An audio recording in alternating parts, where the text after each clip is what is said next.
Oke, demikian. Ada lagi yang mau? Saya mau tanya, selama ini kan setiap kali ada pemutaran film yang bentuknya seperti ini, maksudnya independen, itu yang datang adalah orang-orang yang tahu gitu, atau orang yang punya akses internet, atau orang yang ya pokoknya selalu orang-orangnya bukan yang apa ya, bukan yang orang yang di pinggir jalan, orang umum itu banyak yang nggak tahu gitu loh. Ada kemungkinan nggak sih film ini lebih banyak diakses sama masyarakat yang nggak punya akses gitu loh, supaya mereka tahu kalau sejarah kita tuh salah. Dan saya merasa selama ini saya tuh dibohongin gitu. Waktu pertama kali nonton The Act of Killing itu, saya merasa waktu saya SD sampai SMP, SMA, ya SMA mungkin udah enggak ya, cuma udah banyak baca yang lain. Cuma itu kan di SD, SMP, SMA sekarang masih ada hal-hal seperti itu di buku gitu. Dan walaupun jangankan itu, misalnya teman sekantor saya aja nggak tahu apa sih film Jagal itu atau The Act of Killing itu apa. Ada kemungkinan nggak sih film ini bisa lebih diakses lebih banyak lagi sama orang yang mungkin nggak pernah ke acara-acara seperti ini gitu. Karena menurut saya yang paling penting adalah masyarakat yang ada di grassroots gitu, biar mereka bisa kasih tahu ke anaknya, cucunya kalau ya harus ada rekonsiliasi di masa depan. Mungkin itu pertanyaan lebih ke penyelenggara ya.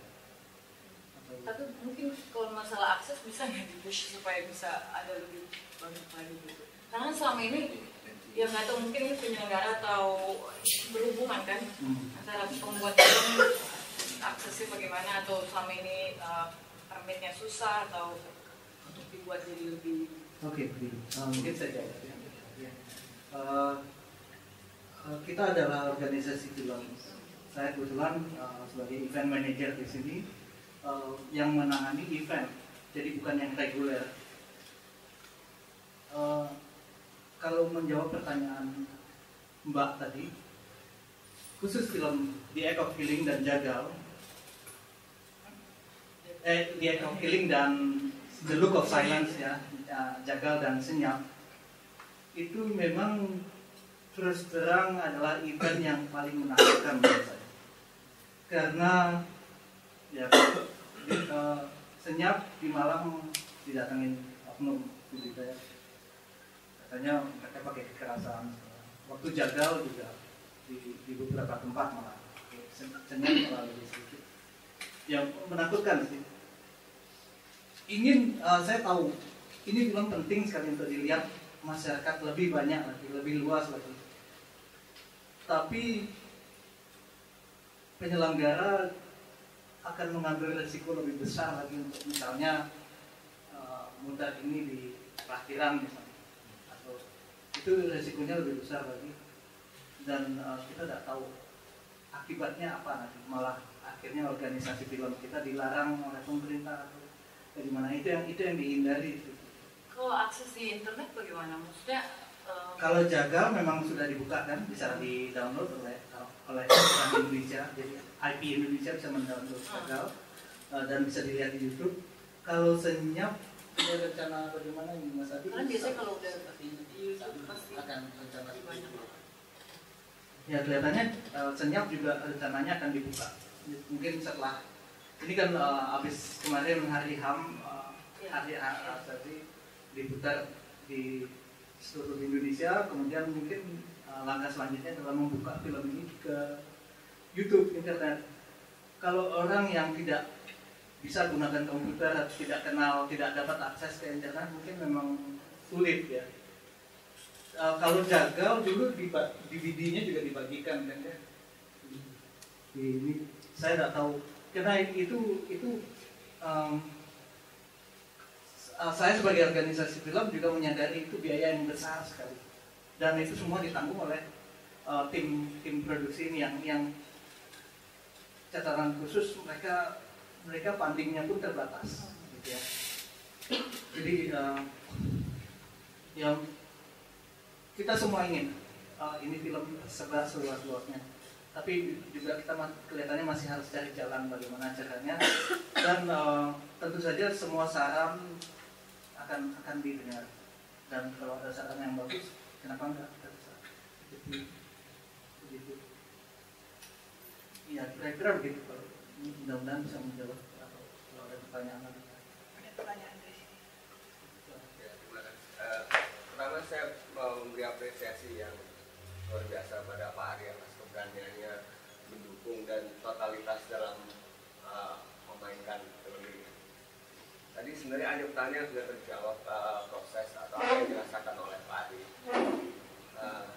Yang membuat saya pengen tahu adalah bagaimana sebetulnya proses dari tumbuhnya keinginan itu dipertemukan dengan Yosua.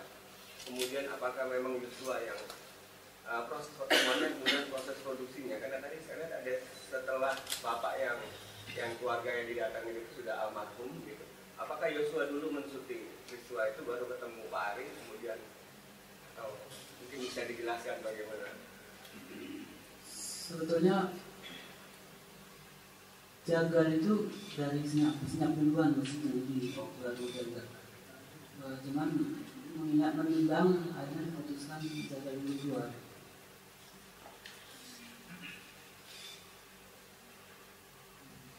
Jadi kalau gimana tadi? Proses awalnya Yosua ketemu dengan Pak Ari, apakah karena memang dipertemukan kemudian punya ide yang sama untuk membuat film? Oh enggak, itu gini, si Jos kan memang mau buat, sebetulnya sebelumnya dia udah datang ke Indonesia buat film globalisasi, cuman dalam pembuatan film globalisasi itu dia ada yang nggak tahu lah cerita tentang korban ini kan, dia dibalik lagi itu cari keluarga kita.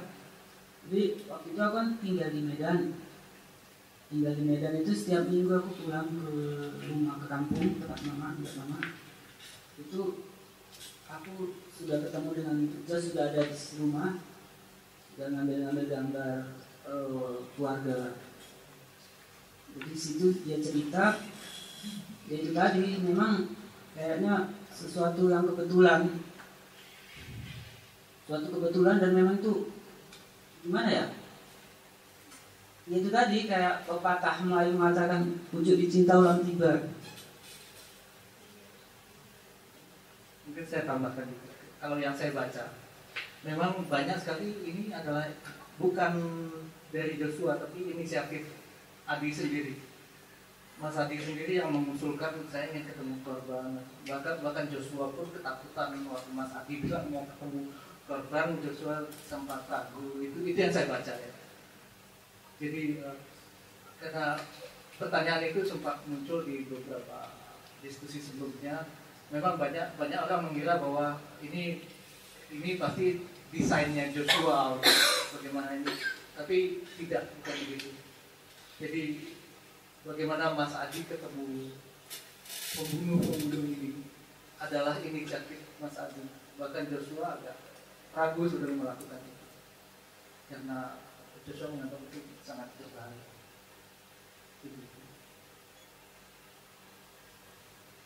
Oke, selanjutnya mungkin kita kumpulin lagi ya, kayak tadi ya, 3 pertanyaan. Cika duluan, silakan. Mas Adi, terima kasih ya. Kalau buat saya ikutan sama Indo nontonnya dulu karena mau sambil cek ada yang hamil. Di situ saya nangis terus. Saya pikir menonton bersama-sama membuatnya menjadi sedikit lebih mudah. Sedikit menontonnya ya, karena buat saya berat sekali ini. Tapi banyak sekali hal, tapi yang paling utama saya rasakan empati dan merasakan bulatan emosinya adalah istri Mas Adi dan anak-anak. Dalam imajinasi saya pikir kekuatan besar itu adalah karena ingin memberikan yang sesuatu untuk istri dan anak-anak. Tapi apa iya? Mas Adinya ada di sini, jadi saya tanya, bagaimana peran istri dan anak-anak dalam menginspirasi Mas Adi? Itu satu. Pertanyaan kedua. Jadi terima kasih sekali untuk ceritanya film ini bekerja sama dengan Bagi saya tidak dampak langsung secara langsung terhadap Jalan 65 ini. Namun saya menjadi salah satu saya memiliki dampak tentang pembelokan sejarah yang saya pelajari. Saya senang bahwa topik-topik 65 ini sering diangkat dalam bentuk kesenian. Jadi di Jogja pun ada kayak seperti pertemuan pakai teater mengangkatnya dengan metode teater boneka. Saya pikir ini memberi edukasi yang sangat dalam bagi saya, dan dampak rekonsiliasi itu bagi saya pribadi sangat berdampak dan ini bisa, saya pikir ini bisa jadi, maksudnya ini bisa jadi perbincangan sehari-hari, dan wujud rekonsiliasi ini saya pikir dari individu ke individu seperti ini. Dan dengan format film ini, dokumenter ini, saya sangat optimis itu akan bisa terjadi. Nah, ada saya pertanyaan, setelah Mas Hadi menyelesaikan film ini, apakah memberikan harapan terhadap sesuatu, entah itu apa? Dan ya, terima kasih. Dua pertanyaan saja. Tadi yang pertama tanya apakah ada peran khusus istri dan anak-anak yang ikut andil membuat masalah kamu yang melakukan ini semua, apa andil istri dan anak-anak ini dulu. Ini pertanyaan keduanya saya tanya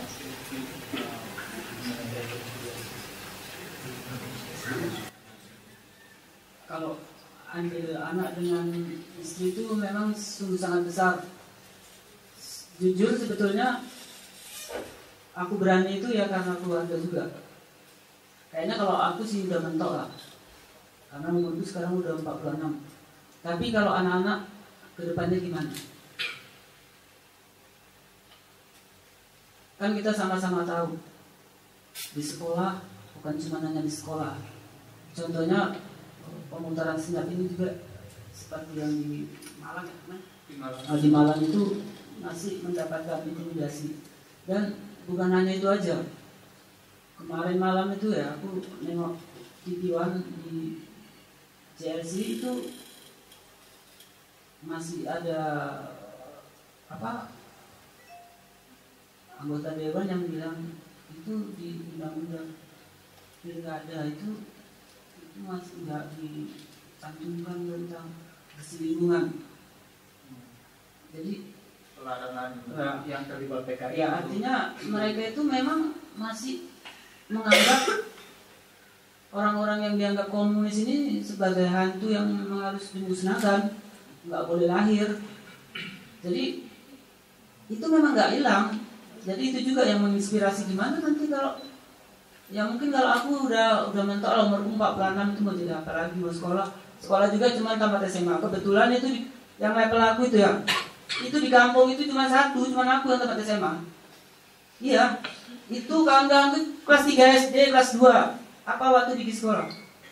Ngapain di sekolah nanti kalau ada juga Jawang keturunan PKI mau jadi apa katanya. Ya itu di kampungku itu cuman aku yang tamat SMA. Ya bersyukur juga lah tamat SMA. Jadi itu juga yang menginspirasi. Dan kalau untuk istri memang dia bukan datang dari latar belakang keluarga yang itu. Jadi aku juga pelan-pelan ngasih tahunya. Itu aku datangi pelaku itu nggak tahu itu sebelumnya itu. Istri, mama, keluarga itu nggak tahu. Makanya setelah aku cerita terkejut. Kamu itu kok berani-beranian datang mau cari tarik penya HP tarik mati kan gitu. Hati-hati nanti kalau kalau bertamu kata mama itu kan ada itu jangan diminum beracun nanti. Jadi aku sempat ada cerita, ya udah aku nanti ke Bali mau ngantarkan nyalaku saya minta dipotong. Masih sehat kan? Ya, kayaknya sehat. Kayaknya itu sangat menginspirasi itu tadi lah. Untuk generasi muda, untuk anak kita semuanya. Karena memang ini memang perlu diungkap. Karena memang kalau nggak kita ungkap kita terus itulah di stigma terus.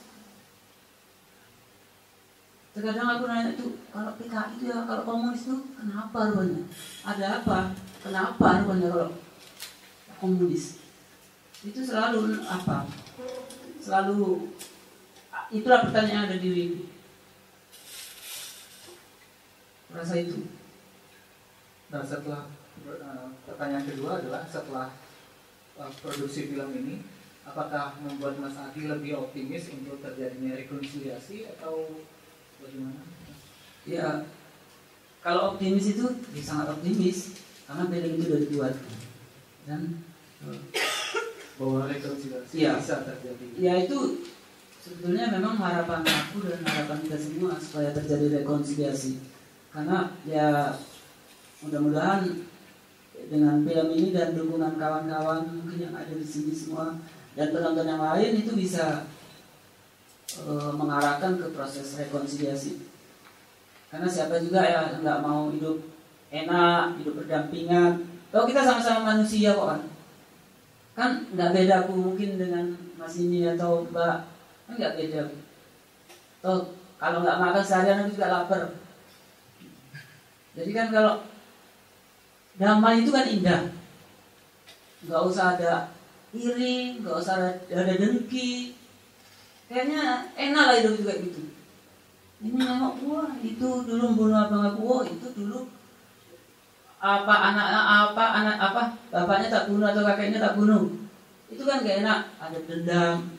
Ya aku kepengennya ya bukan cuma aku, itu semua kepengen kita bisa hidup bersama lah sebagai manusia. Jangan saling curiga mencurigai, saling fitnah.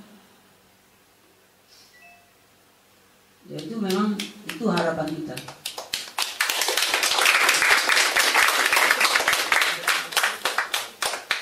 Ada yang mau pertanyaan lagi kita kumpulkan. Oke, mungkin Nino dulu. Silakan. Saya, ya Mas Adi, saya tertarik banget dengan profesi yang Mas Adi jalani. Itu masih sampai sekarang.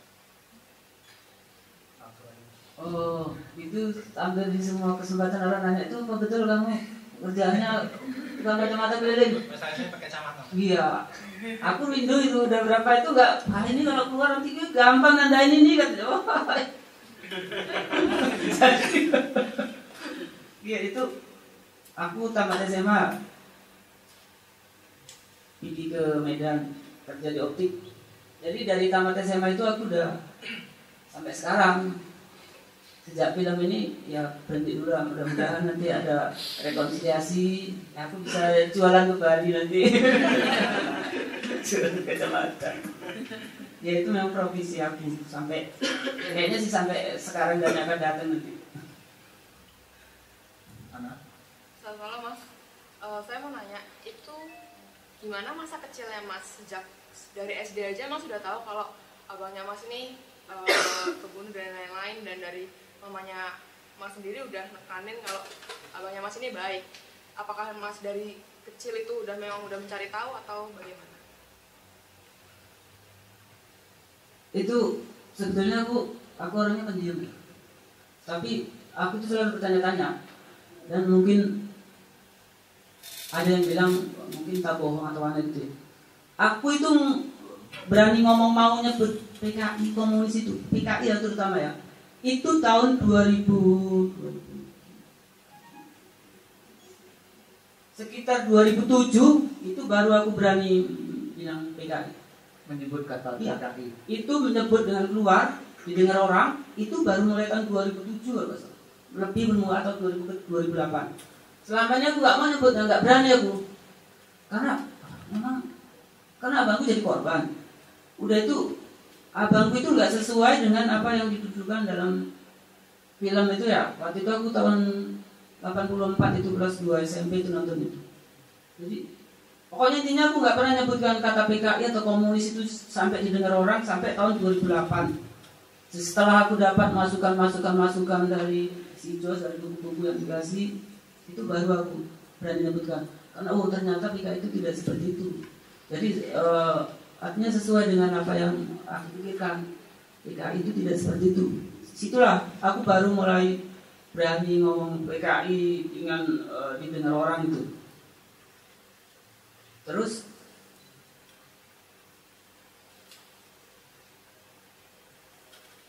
tahun 2007-2008 ya itulah. Nah itu sebelumnya kita juga nanya di kampung. Itu mau cari informasi dari mana? Buku kita nggak ada. Kalau buku kan nggak tahu dari mana nyarinya. Kalau koran, ya waktu itu siapa sih yang berani? Sedangkan dinding aja katanya punya telinga. Mana berani orang ngomong? Jadi informasi itu ya cuma aku dapat dari mama aja. Mama setiap kesempatan, itu kan karena aku anak paling kecil tuh kalau tidur masih bareng. Walaupun udah SMP, SMA ya kayaknya itu masih bareng. Dia selalu tidur dekat aku, selalu ngobrol. Jadi aku yang dapat cerita itu, cerita tentang Abang Ramli itu terus itu. Dari mulai aku berakal lama cerita itu aja, cerita nggak ada cerita lain. Sampai-sampai dia bilang gini, oh dulu kalau lahir perempuan tak kasih orang. Untung aku lahir laki-laki dan katanya aku itu sangat mirip sama Ramli.